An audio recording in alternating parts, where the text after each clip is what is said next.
At first glance, it's just a toy. Cute, colorful, harmless. But what if I told you, behind this wide grin hides something much older, much darker? Because some people believe Labubu isn't just a collectible, they believe it's the modern face of one of history's most terrifying demons, Pazuzu. Labubu was created by Hong Kong artist Kaising Lung. Pop Mart picked it up, turning the odd little creature into a viral collectible sold in blind boxes. Kids line up for them. Adults pay hundreds of dollars for rare editions. But look closer. The wide, sharp grin, the bulging eyes, the long, pointed ears. Cute or cursed? It didn't take long before people online started asking, why does this toy look demonic? Thousands of years ago, in ancient Mesopotamia, people feared a demon called Pazuzu.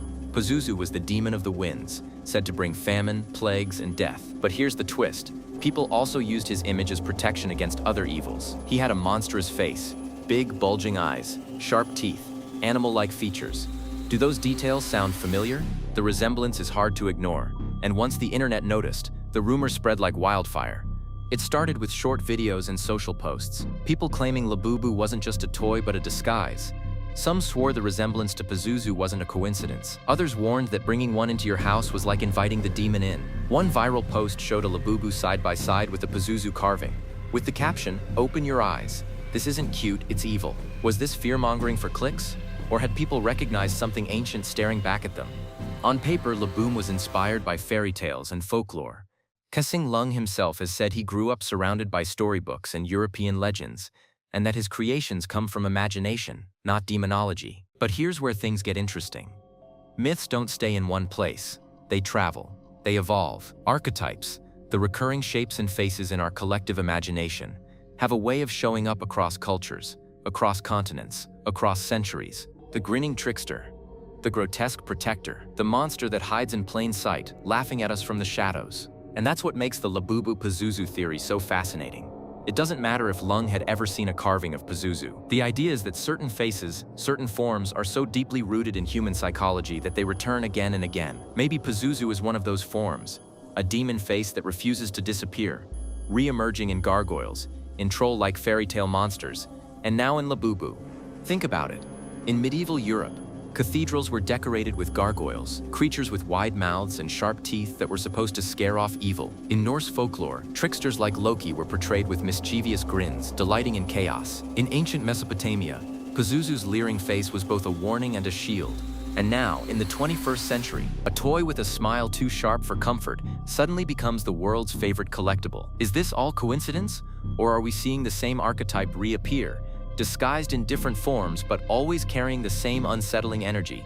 The internet certainly thinks there's more to it. People claim Labubu's unsettling charm isn't random. Some swear they feel watched when the toy sits on their shelf. Others joke that it's cursed, that owning one brings strange dreams or uneasy feelings at night. The creepier the rumor, the faster it spreads. And in the age of TikTok, what starts as a meme can morph into modern folklore.